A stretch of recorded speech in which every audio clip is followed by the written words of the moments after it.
A gente já inicia, inclusive, o nosso programa Canal Saúde de hoje com entrevista nacional. E olha, nacional dupla. O Jorge Arnaldo, ele é nefrologista, ele está em São Paulo, Marquinhos, é isso? No Rio de Janeiro, em Nova Iguaçu. E a Letícia Jorge é nefrologista, ela sim está em São Paulo. Muito boa noite, obrigada pela participação de vocês. Boa noite, obrigado. Grato, Carlos. Obrigado a todos. Olha, gente, seguinte... Boa noite, gente. Boa noite, é um prazer. Boa noite, doutora. Seja muito bem-vinda aqui ao nosso programa. Gente, olha... Boa noite. Obrigada. De acordo com alguns estudos, pacientes graves de Covid-19 podem desenvolver algum tipo de lesão no rim.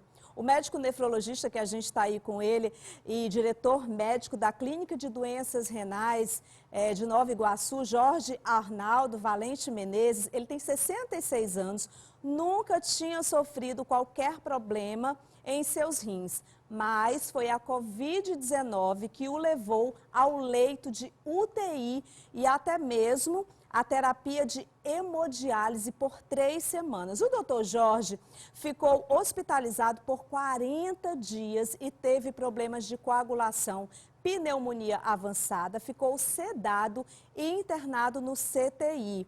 E ele, além de médico também, sofreu com esse problema e passou por toda essa experiência. A doutora Letícia Jorge, que também é nefrologista, vai conversar um pouquinho com a gente também e vai falar, inclusive, a respeito do tratamento. E eu, em primeiro lugar, aqui, agradecendo demais assim, o carinho de vocês em estarem aqui com a gente hoje no programa Canal Saúde, falando a respeito aí dessa Covid que tem mudado as nossas vidas. Eu também tive Covid, viu, doutor Jorge? Me conta como foi toda a sua história, hein? Boa noite. Bom, eu sou um sobrevivente, né?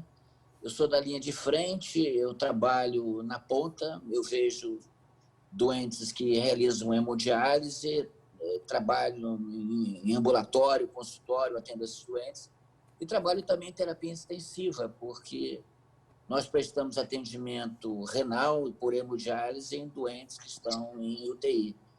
Então, eu estou na linha de frente, e estava na linha de frente, estava ciente dos riscos, assim como outros colegas que também trabalham. E no final de abril eu adoeci.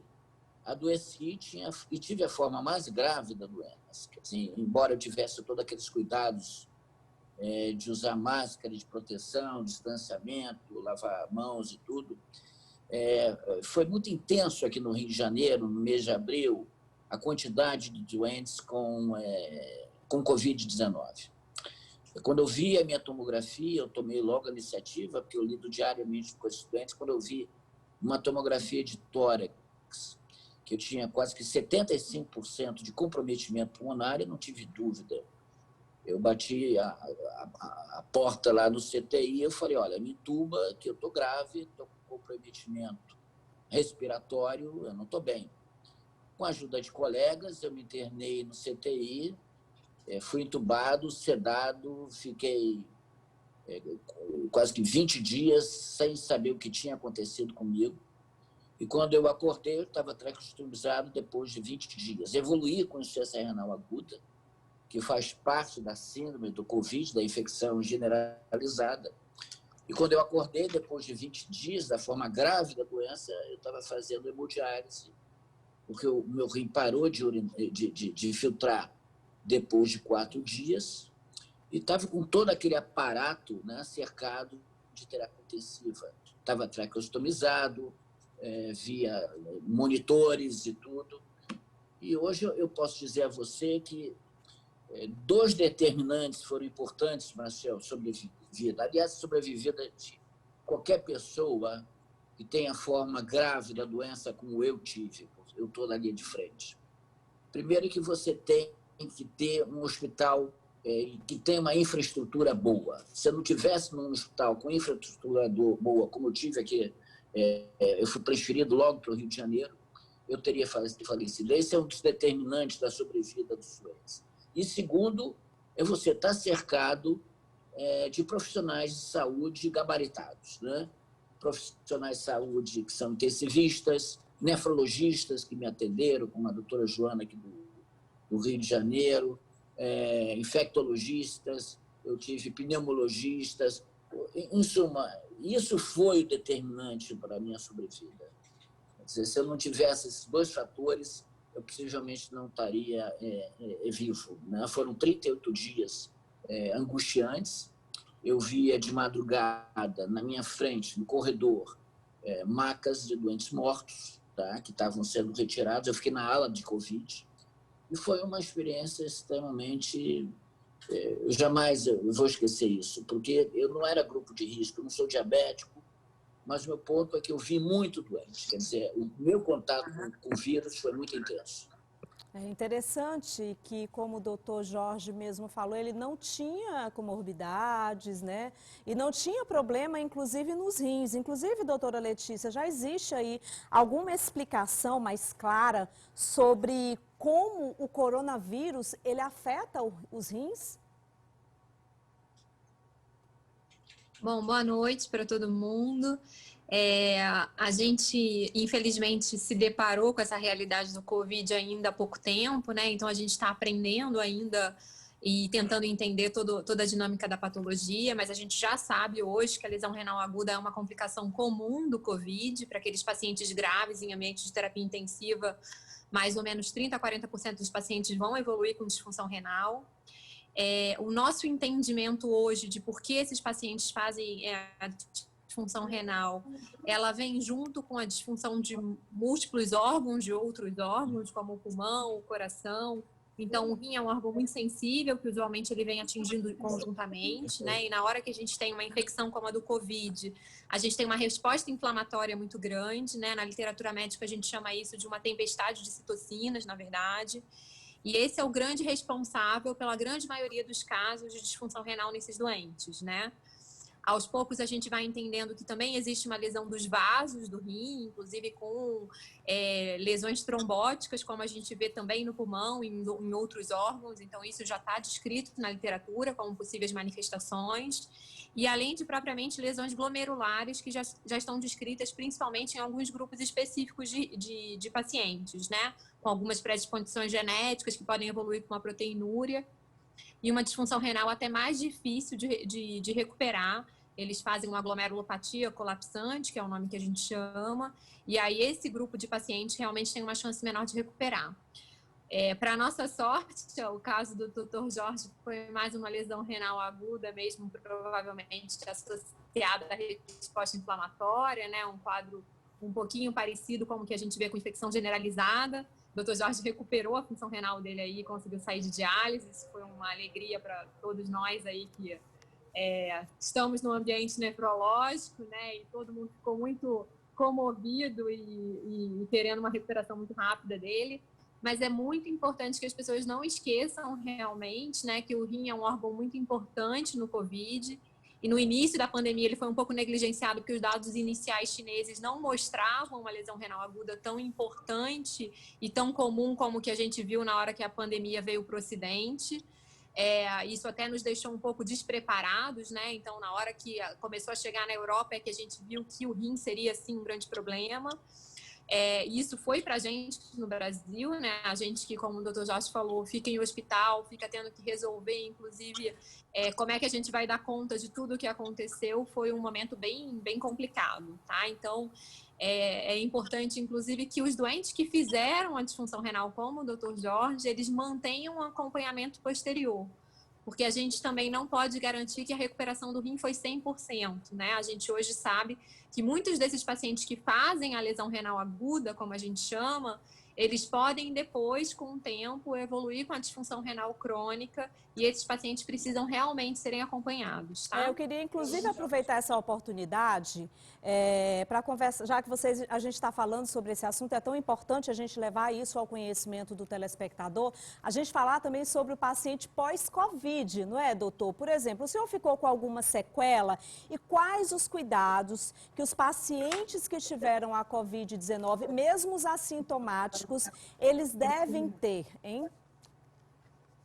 Então, logo tive alta, já com a função renal recuperada, demorou para abrir. Quer dizer, eu fiquei 34 dias na unidade intensiva, fazendo hemodiálise diariamente, traqueostomizado, e quando eu tive alta, fui depois sendo acompanhado regularmente pela colega minha, que me acompanhou, porque eu tive disfunção trombótica, como a doutora Letícia já falou, eu tive um determinado exame, que era o dedímero extremamente alto, fui para casa fazendo uso de substâncias subcutâneas para impedir essa coagulação, embora eu não tivesse tido nenhuma evidência de trombose vascular, nem cerebral, nem nos membros inferiores.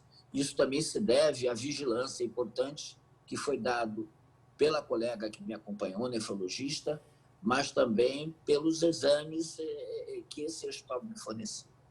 Então, nos primeiros 2 meses, foi em junho e julho, quinzenalmente eu acompanhava a minha função renal, porque, embora eu já não tivesse mais fazendo diálise, eu tive uma queda lenta. Existem 2 exames que são importantes, que é a ureia e a creatinina, que a gente monitora para ver a função. Então, eu diria que demorou mais ou menos uns 50 dias para eu, hoje, depois de 2 meses, recuperar plenamente a minha função. Embora eu estivesse urinando, eu ainda mantinha em nível esses 2 exames, que era a ureia e a creatinina, ainda levemente alterados. Isso faz parte do Covid. Hoje, ambulatorialmente, eu já atendo doentes que se recuperam de doenças graves. Eu tenho pelo menos uns 8, 10 doentes que estão com melhora da função renal. Como eu também sou responsável técnico pela clínica de doenças renais da Fresenius, aqui em Nova Iguaçu, nós tivemos pelo menos 8 doentes que evoluíram para hemodiálise depois que tiveram alta. Eu tive sorte, eu ia até me preparar para fazer hemodiálise, né, depois que eu sei, porque estava demorando a abrir o meu rim. E essas pessoas que faziam hemodiálise se recuperaram, quer dizer, foram quase que 2 meses, elas contraíram a doença em abril, que foi um grande problema aqui no Nova Iguaçu, acredito que no estado do Rio também. Então, eu tenho mantido contato, periodicamente eu estou fazendo exames, há 2 semanas eu fiz os exames, que é o hemograma, a ureia, a creatinina, exames de coagulação, e estou plenamente bem recuperado. A recuperação é quase que total, entendeu? Psicologicamente, e nada melhor do que com você trabalhar, né? Você trabalhar e ter fé em Deus. Né? Eu acredito muito em Deus, acredito em São Jorge. Eu acho que isso foi um outro fator importante. Teve o apoio da família, o apoio que os profissionais de saúde deram à minha família enquanto eu estava doente, estava internado na semi-intensiva. Isso são fatores determinantes para a boa recuperação. Deus Então, é eu estou acompanhando maravilhoso. muito.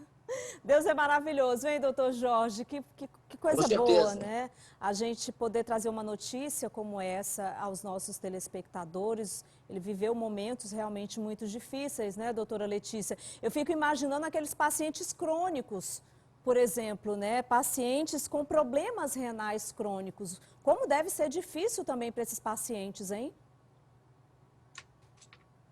Os pacientes crônicos, a gente também, eles têm um problema, né? Já para começar, porque os que fazem hemodiálise cronicamente, eles não podem fazer isolamento total, porque eles precisam da clínica de hemodiálise, então, ao menos 3 vezes por semana, esses pacientes precisam sair de casa e estar nas clínicas, então, de certa forma, existe uma maior exposição desses pacientes, tá? Mas as clínicas de hemodiálise no Brasil, desde o início da pandemia, têm feito um controle bem rigoroso, né, para entrada, fiscalização, revisão de sintoma desses pacientes, isolamento como necessário, uso de equipamento de proteção individual para todos os funcionários. Então, isso tem funcionado de uma forma boa, mas esses pacientes continuam em risco. E um outro grupo que eu considero de bastante risco é o grupo de transplantados renais, porque são pacientes que são imunossuprimidos e que têm tido quadros muito graves de Covid-19. A gente tem que prestar atenção também nesse grupo, tá? Como o doutor Jorge chamou a atenção, ele, graças a Deus, aí, né, e a toda a equipe, teve uma recuperação total da função renal, mas eu chamo a atenção que nem todos os doentes são assim. Então, o doutor Jorge já falou que ele tem 8 doentes lá em Nova Iguaçu que permaneceram em diálise. A gente tem visto isso acontecer. Então, principalmente, muita atenção para os doentes que já têm comorbidade, os diabéticos, os hipertensos, os doentes mais velhos. Esses pacientes têm mais risco ainda de não recuperar a função renal, de sair em diálise ou ter só uma recuperação parcial. Então, acho que são todos os cuidados que a gente precisa deixar de recado aí para todo mundo. Olha, doutora... Só um instantinho, em Nova Iguaçu, dos 400 doentes que nós acompanhamos lá, nós contabilizamos aproximadamente 18 doentes que faleceram. Faleceram por Covid. Embora eles estavam dentro da unidade em isolamento, iam para casa, eles posteriormente agravaram o caso e foram internados em CTI geral e vieram a óbito. Quer dizer, são doentes com comorbidade, diabéticos, hipertensos, idosos, principalmente esse grupo de risco que veio a falecer. Então tá, muito obrigada, viu, doutora Letícia? Doutor Jorge, muito obrigada por dividir com a gente esse seu depoimento, né? Agradecer também a todos os médicos. Positivo. Pensamentos positivos sempre, doutor, sempre. Isso é muito importante e faz toda uma diferença, né? Mais importante é ter fé em Deus, acreditar nos médicos, acreditar na equipe multiprofissional. Isso são fatores importantes para uma boa recuperação. Sem isso, não tem jeito. É verdade. Muito obrigada pela entrevista. Olha, o que o doutor Jorge falou é realmente muito importante. Boa noite, doutora. Seja sempre bem-vinda aqui ao nosso programa.